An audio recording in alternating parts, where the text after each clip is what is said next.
Hey man, say man, it's your boy Hustle man out here in the community doing one thing at a time. And I got another great business for y'all to know about. Can you tell me who do I have with me today, man? Hi, my name is SHENELLE Cooper. I'm a broker in charge of LEGA-C Realty, LLC. Okay. We're located out at 5416 Rayford Road, Yes, ma'am. out in Fayetteville, North Carolina. Okay.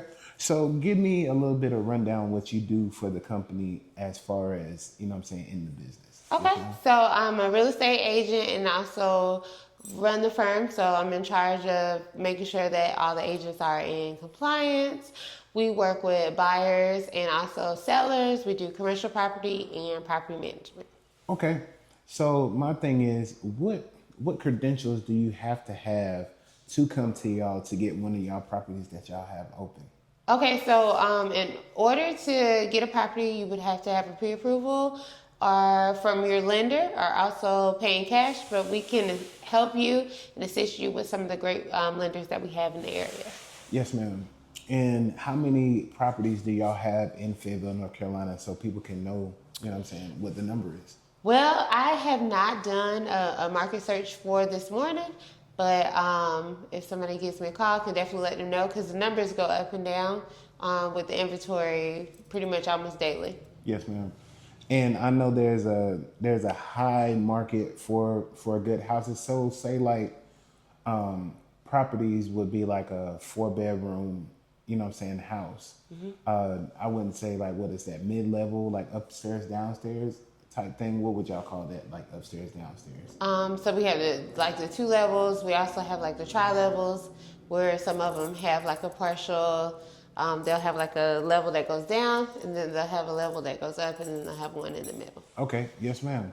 And what are the price ranges for your houses, like from the least to the highest? So it varies like a lot. Yes, ma'am. The last time I looked, which was yesterday, we had some properties that started around the $40,000-$50,000 range, and then we had some that went up to over the million price point. You know, I almost bit my tongue when she said a million. You know, but that's a dream for all of us to have that $1 million home. That's it. Do y'all have like payment packets or, you know what I'm saying, what is that? Payment plans for people to come in here and to pay on, you know what I'm saying, stuff? So to when get a it home? comes with the pre-approval process, you'd work with your lender. They'd set a price point that is conducive to you when it comes to like your income, your credit score, and your DTI, which is your debt to income ratio. And they'll let you know about how much house that you can afford. Yes, ma'am. You don't have to use the max. You can use less than that because you want to find a price point that is comfortable with what you want to spend monthly on your mortgage. And when you do that, then you'll pay your mortgage monthly. And then all the money handling will be dealt to by your lender. Yes, ma'am. And then, so say if somebody, I know somebody wanted to buy, you know what I'm saying, a home. You know, I know that y'all don't rent, do y'all? So currently at this moment, we do it all. Okay. So, but we are working on getting some properties to manage, and then that way we'll be able to rent them out to families. Yes, ma'am. So not just you in the company, but who else do you have backing you doing this thing in the company? Like, say, like your head person to your, you know what I'm saying, like the next person under you. Yeah, so right now, currently at LEGA-C, we have myself, I'm the broker in charge, and then there are almost 6 agents. We have some agents that are coming on within the week, so it'll be a total of 7 of us to work with at our firm. Now, I don't like dealing with, people and attitudes. I'm just saying not attitudes, but just in general with, numbers and everything like that, because that can get kind of sticky. What kind of schooling did you have to have, you know what I'm saying, to get this position that you're in? Okay, so I had to go to real estate school first, and then we have to pass the exam, one for the national board, one for the state board. So once you do that, you can become an agent, but you'll be at provisional status. Then we have something called post-licensing, and when you take your post-licensing class, that's how you become a full broker. And then you have to practice, and for a couple of years and get some transactions under your belt, then you take another class to become a broker in charge. Yes, ma'am. Now tell me, let's fast forward a little bit. Tell me a little bit about your story on, you know what I'm saying, where you came from to where you are now with the broker stuff. You know? Okay, so I started back during COVID, and I took the class. It was online, so that was really good for me because I'm a single mom. So once I took the class, I took my test, and then I affiliated with a firm. During that time, that market was really high, so I did have a lot of transactions under my belt because everybody was at that time very motivated to buy and sell. So after that, I did more transactions just to get my knowledge and get to working. And then when I felt like the time was right, I did the class for the broker in charge, and here I am now. So that right there within itself, you know what I'm saying, just going to school for a long period of time, what is that, like 2 to 3 years, 2 to 4 years? No, well, actually the real estate class is roughly about 3 months, but it depends on your scheduling. I took it during the holidays, so we had time off, so it was extended for myself. So is there any, way that people can go ahead and get some information? How would they do that about the company? What website or, platform would they go to? So we have our website, which is www.legacyrealty.com. And Legacy is spelled Legac, and then Realty. Oh, yes, ma'am. Well, look, you have been out in this field for a long time, and I know there's a lot of houses that you are, a lot of customers that know your name. You know what I'm saying? You've been out here doing what you need to do as a realtor. How hard is it, for you to get out here and get motivated every day? Because I know every day it's not like the same, Right. So what motivates you to get out here and still do this? For me, 2 things. My family, because I have, like I said, I am a single mom. I have my children, so my children motivate me to do everything every morning. Of course, God, because He put life into me. So as long as I got life, I'm gonna keep moving. And then I love to help people. So this is a chance for me to. I love to see the smile that people get when they get the home that they're looking for.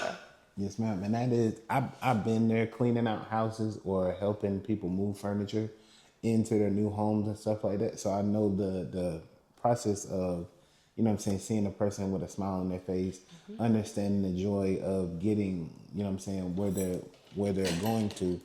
Now, does the stock market have anything to do with, when it comes to buying a home? Because I know there's like up and down when they say, well, that's too high for a house. I wouldn't pay that without that much, stuff. So, of course, the economy does have a lot to do with things, because we saw in the past years how the interest rate has gone up. So, of course, the economy has a lot to do with that. So, of course, when the interest rate goes up, payments do go up. Also, when the economy is different, the prices on the inventory. So the less inventory that we have, the prices are up. So, of course, the economy in its whole has a lot to do with the housing market. Yes, ma'am. Now, when it's real slow, on selling houses, what do y'all do in that downtime to go ahead and try to, pump out the houses? Do y'all bring down the prices a little bit, or do y'all kind of like make a deal in between so they can be sold? Yeah, so when the inventory is moving kind of slow, of course, getting the right agent is very important, because, we have to do some negotiation to make sure that you are in a price point that you're comfortable with. So pretty much that's the best thing. Just like how we shop for everything else, you do want to shop for your agent.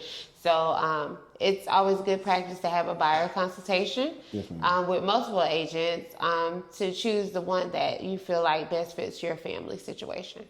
So are there agents that you do, well, besides yourself, but do you subscribe to other people when they be like, well, the prices that you're shooting to me are too high? Do they have like people that they can go to and be like, okay, well, they have in different price ranges? So what happens is the house is marketed for a certain amount. And so, like I said, negotiation is what we do. So if we try to work a number that is good for our buyers, as well as the agent on the other side has to do what's best for their seller. So kind of play back and forth with the numbers, and that makes a determination on how we can close the deal. And I know there's hiccups and stuff like that, you know, because I have a few friends that, you know, bought houses out there in Rayford, and they're beautiful houses. And I ask them every time, like, you know, what is the process, or how do y'all deal with, you know, the hangups? Like sometimes they don't meet the closing date, something Right. got to be cleaned or anything like that. Right. What is the process of closing out on the house? Okay, so pretty much during that process, you're doing your inspections. You're also letting the attorney do their job as far as the title work on the houses and stuff like that. If it's new construction, sometimes the contractors have to go back and forth with doing some of those finishing touches after inspections if something else needs to be done.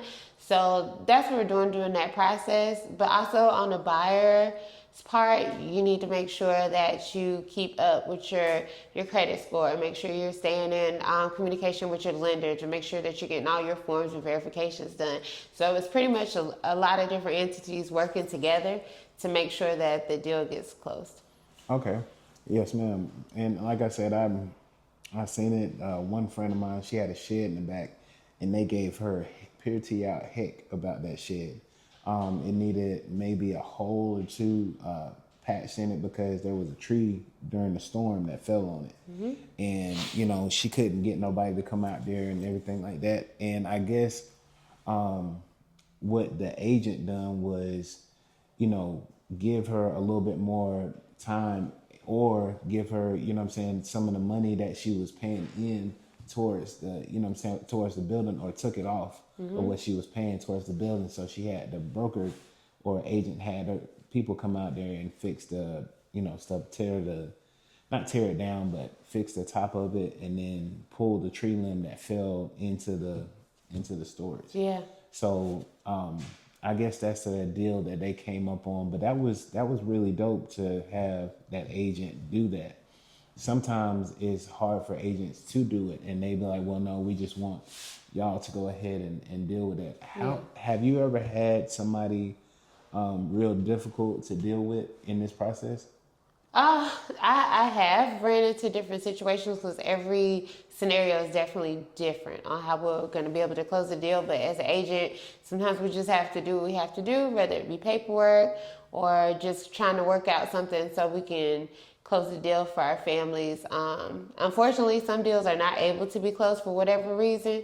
So, you know, of course, you know, sad face on that, but we, you know, try our hardest to get ourselves to a closing table. Yes, ma'am.